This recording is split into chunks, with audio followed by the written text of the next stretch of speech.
drugs, though. Fred even told the police, he's like, I'll help you guys with this for Summer Wells, anything I can help with, but, anything else, like, don't even ask. Yeah. But see, I rode with them for several days there, showing them where septic tanks was that I knew of in the area, wells, old houses, abandoned houses and stuff, any house, any pond, anything that they could have took her to if she was deceased, or if somebody had kidnapped her that could have been hiding her in an old abandoned place somewhere. We rode around everywhere showing them kicking doors. Well, they were kicking doors in. Showing moved in your open book. Well, that's good. No, he's always been like that on YouTube, and that's why it doesn't really make sense. Like, just like they didn't even, on the first night, they didn't even know that Don Wells owned that bottom property joining Beach Creek where the shed and stuff was, and there was 2 wells there. You see, they didn't even know nothing about Don owning it or nothing. So they were pretty pissed about that because Don hadn't mentioned anything about that bottom property, which was weird.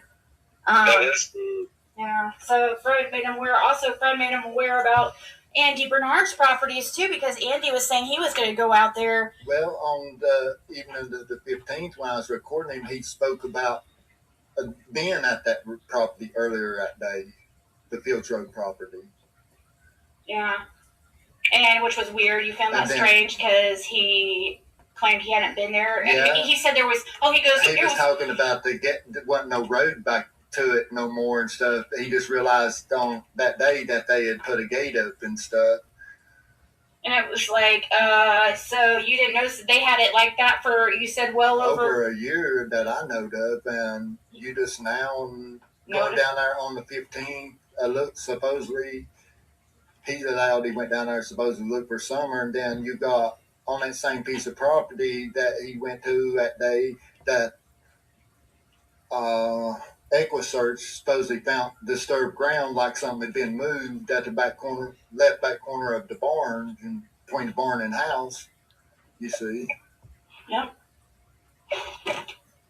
Yep. So I don't know. And I was in contact with I still am. I still have. She's not with EquiSearch anymore, but she used to be. And she trusted me because I never, if somebody tells me not to say anything, like I'm not gonna risk screwing up anything with his case. I want this over with. Now, I put certain things out because it's like a strategy of mine. I've been afraid that Fred is going to get killed because there's been so many people that's died. So I just thought, because if it wasn't for me, nobody, well, I don't want to say it like that. He would never have been on YouTube if I had never gone down there, because everybody else was acting scared of him because he shot Roy Fanning or whatever. Nobody would go deep down, past a certain place. Everybody was scared of